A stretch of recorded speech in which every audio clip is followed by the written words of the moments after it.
I'm Oscar, and today it's just me.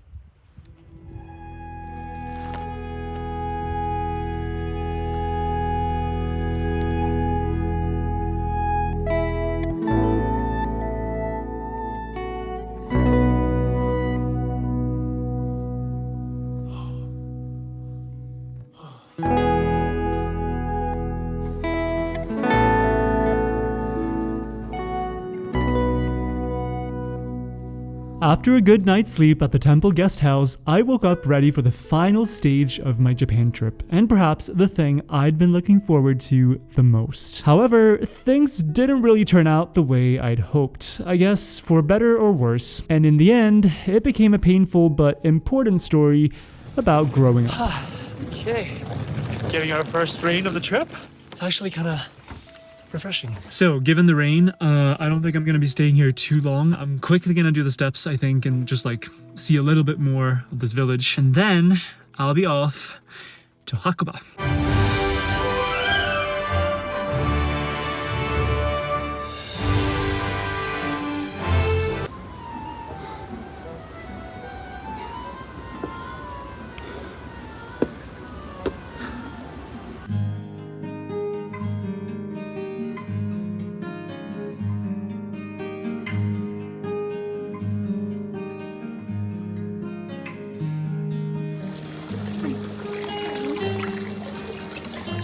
So this temple is called Kwanji, and it was founded in the year 1281. That's a long time ago. And also the temple grounds are huge. Like a lot bigger than what you first see when you come up the stairs. Beautiful. And this is where they would have had the morning meditation this morning that I skipped out on.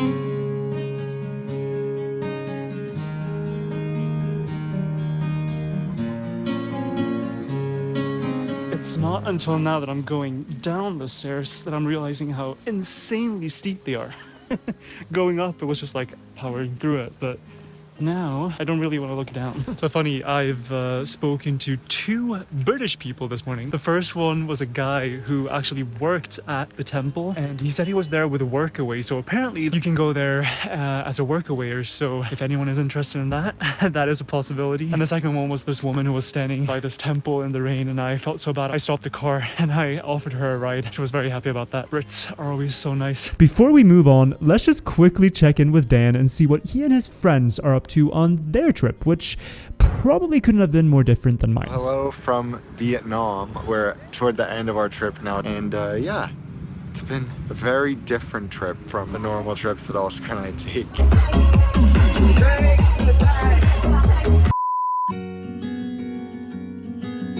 And so it was time to drive north into the Japanese Alps to Hakuba. So, why is this place special to me? Well, it's 2018. Dan and I are still in our first year of university, and this really amazing opportunity comes up to apply for an internship at a startup incubator in Japan. Most of these startups were, of course, based in Tokyo, so a lot of people ended up going there. But I saw the job posting for this kind of different job where I was like, this sounds like something for me. So while all the other job postings were like, exciting tech startup in the heart of Tokyo, my eyes were fixated on this one posting that said, international school startup in a tiny village in the Japanese mountains. And long story short, I applied, did the interview, and thankfully I was accepted to come here to Hakuba, a tiny village of about, I think, 7,000 people who live here permanently. And it was, by and large, one of the most transformative experiences of my life.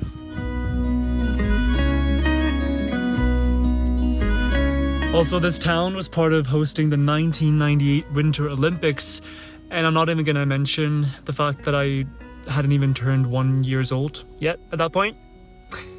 Not gonna mention that. It feels so weird to be back. Like, I have to admit that, because in a way it feels like I never left.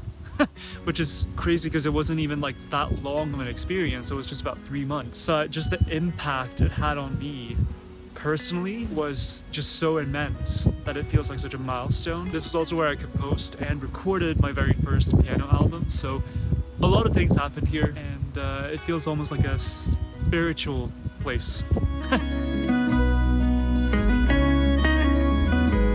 But really the biggest reason why I wanted to come back here was just to be able to have that reflection, because a lot can happen in 6 years. And I was definitely a different person back then. And I do think it's healthy to come back to places that we've been in before that have sort of stuck out in our lives, or that have been very, very transformative.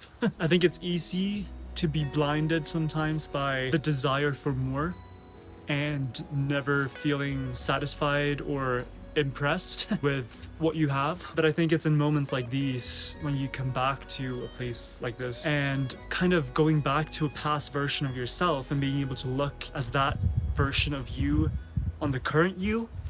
This is getting very philosophical, but then all of a sudden feels a lot better because you come at it with a more innocent frame of mind, or one that hasn't been jaded, or all these things, right? And quite frankly, I wasn't entirely prepared for how cold it was still going to be here.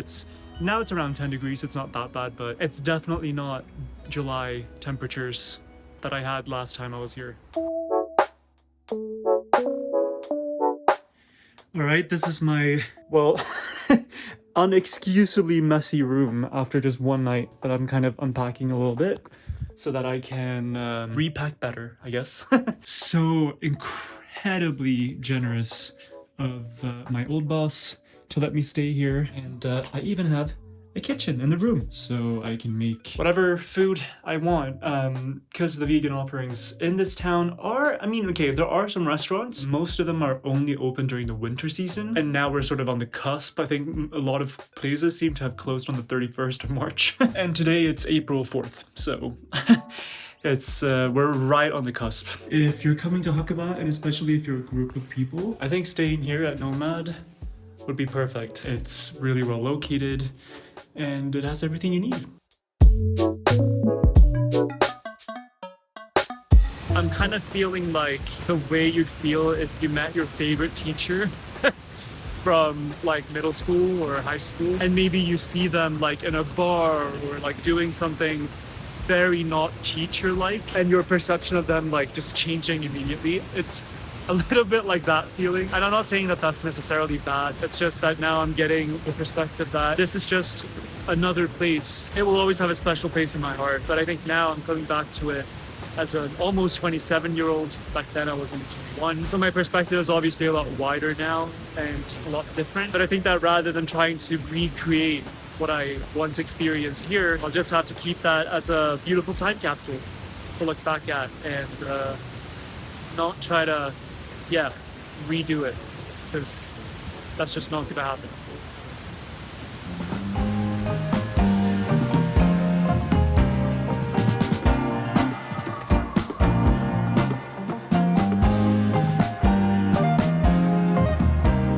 Okay, I've decided I'm gonna go up in the gondola to the, not the top of the mountain, but to sort of the station where the gondola goes to. I think I went like 3 times maybe while living here, and it was always so amazing to go up there. I'm scared it's gonna be a little cold. Everyone else here is skiing or snowboarding, so I feel a little out of place, but... All right, we're inside. Let's go.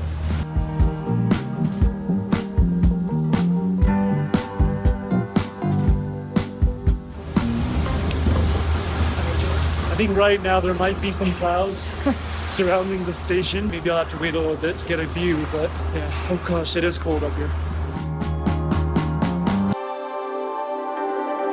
I'll insert some pictures here of what it looked like in like pretty much this exact same spot in the summer. And let's just say it couldn't be more different.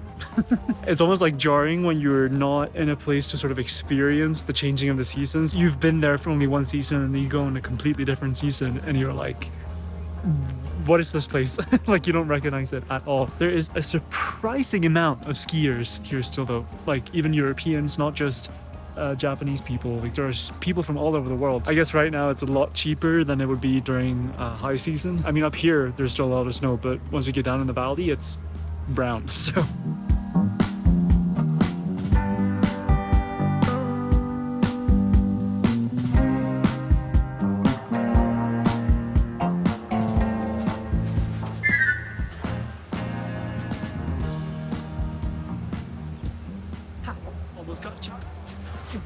being here really makes me want to go skiing again. It's been, how many years has it been? About as long as Dan and I have known each other, a little less. But yeah, about 9 years since I skied last, and I would ski every year. I mean, coming from Sweden, you know, it's like a natural thing to do. I need to do it again. I'm really getting the feels for it. Next year, hopefully, we'll do it somewhere. All right, so it's day 6 of solo travel. And I must say that I get it. I get it now. Like, before this trip, I really didn't understand that. I was like, what is the point of traveling if you're not sharing it with someone else? But I'm really learning that this is amazing too. And it really, really does have its advantages. The freedom of just being able to call all the shots completely independently. Like, I have no one else to answer to. I'm not completely opposed to doing another solo trip in the future.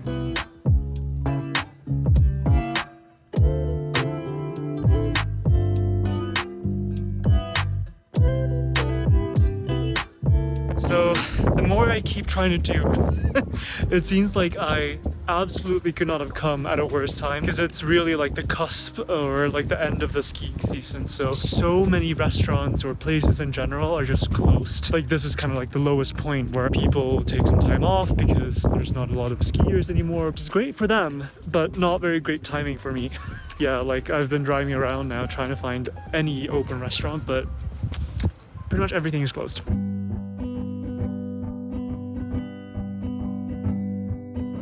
So I feel like this might be a little much, but I don't know. I just feel like I need to say what I'm feeling right now. And honestly, this whole day, I've been close to tears. And I think it's just that I'm grieving the image and memory I had of this place. And it's not that it's not an incredible place, it really is, but it's just not what it was when I was here last time. It's not the same context. I'm not in the same place in my life, and I'm not with the same people that I was with back then. And it's really interesting. I don't think I've ever experienced this before to this extent, where I'm coming back to a place that I had such a strong positive perception of, and I had such incredible memories here. I don't know, I guess I'm sad because I know that I will never get that back. Yeah, I mean, that's kind of the pathway of life, I guess. And I think what I'm realizing is sometimes it's good to just kind of allow those incredible past experiences that you had to kind of just let them sit and be what they were. So yeah, it's weird. I think I'll be very happy that I came when I leave, but now that I'm here, I do feel a bit sad. It feels crazy that like I feel this strongly about it, but you know, I was 21 years old. I was in a very kind of carefree mental state back then. And this is definitely a valuable lesson to learn, I think. But yeah, it sucks a little bit in the moment.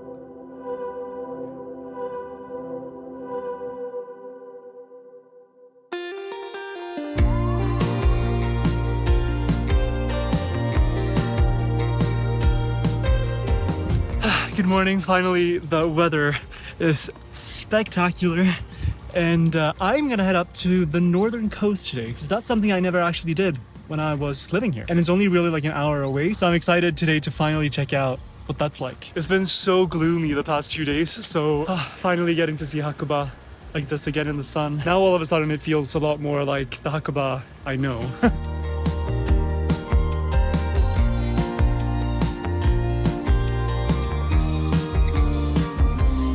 After about an hour and a half of driving, I made it to the northern coastal city of Itoigawa. As you'll see if you look at a map of Japan, most big cities are located on the southern coast. The northern stretch is a lot more barren and remote, and it was honestly so cool to be up here where the mountains meet the sea.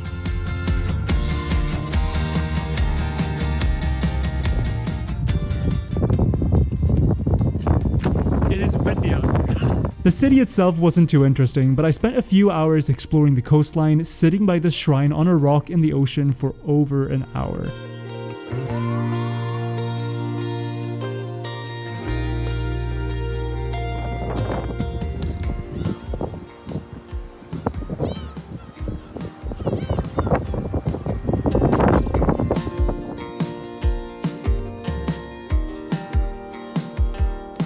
I can't believe this is a city by the ocean. and it has mountains like this. What a dream, honestly, to have both. That's incredible.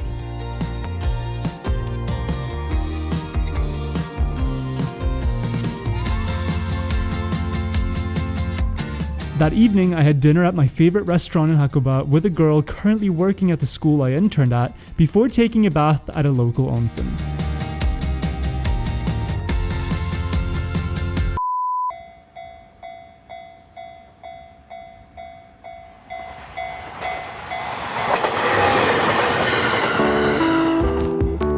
And just like that, with very mixed feelings, it was time to leave.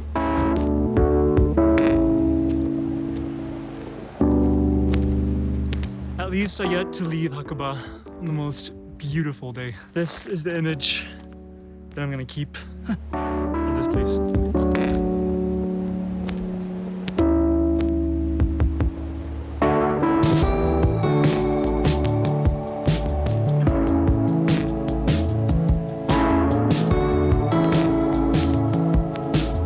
Looking back at this now, I'm honestly so happy I got to experience these very weird and confusing feelings. It taught me to treasure certain special memories and not give in to the desire to recreate them, but also to keep expectations realistic, especially when revisiting something that really stood out in the past.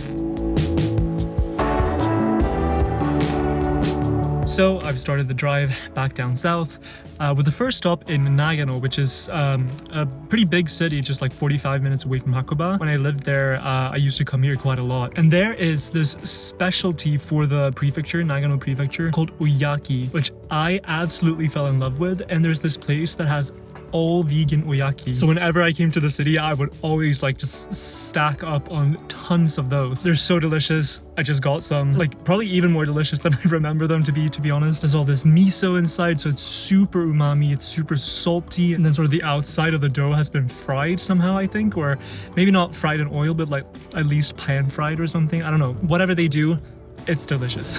This one is spring onions and miso. Oh, there's so much flavor, it's insane.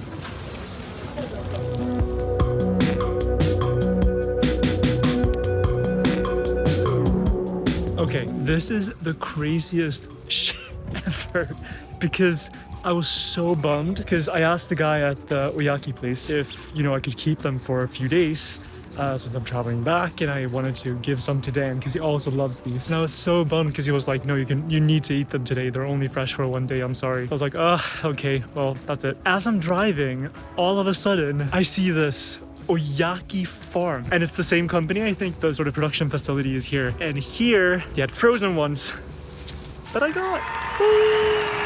And I'm not gonna tell Dan until we meet, and then I'm gonna give these to him. Hopefully it will be a nice surprise if I can actually manage to keep these the whole time until we see each other in a few days.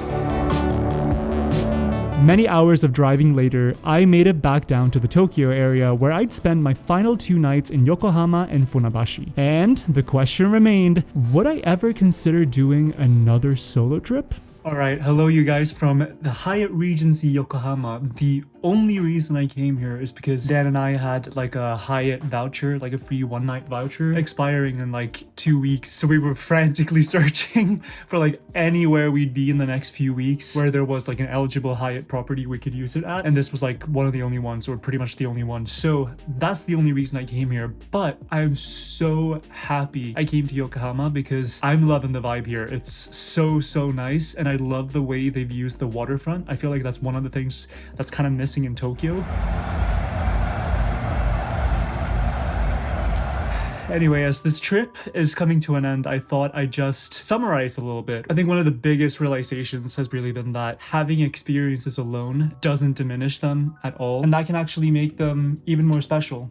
And especially I think when it comes to meeting people on the road, like I've been so open to talking to other people, and it's not that we don't talk to people when we travel together, it's just that I think when you're alone you're kind of more open to it. And I think especially when you're traveling as a couple or as 2 people together and you're so close and tight knit, you kind of become like one unit. I think you're also more approachable as a single person, maybe.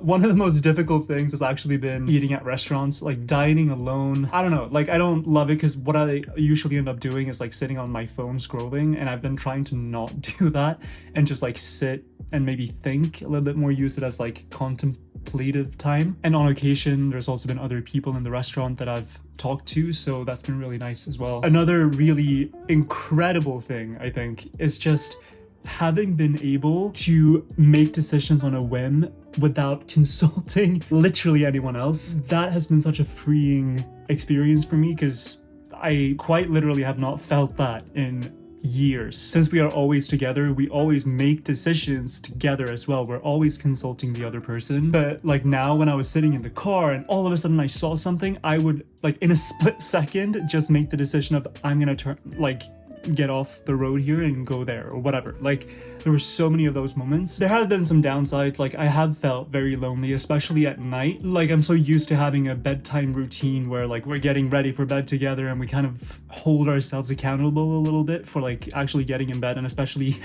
like I don't really love sleeping. Dan loves to sleep, so like he is always the one to sort of, you know, make us actually go to bed and turn off the lights, and I've kind of had a hard time doing that on my own. So I've been going to bed quite late, like a lot later than I would want to. And it's not that I'm not like ready to go to bed, it's just that like I'm literally procrastinating turning off the lights like doing anything to just stay awake. So I think something that this trip has really taught me is like it's really pointed out what I'm good at, what I do, and sort of what Dan maybe helps me do better that I don't necessarily do so well on my own, or I'm not really inclined to doing on my own. So I think it's just really nice to get that perspective. Would I do a solo trip again?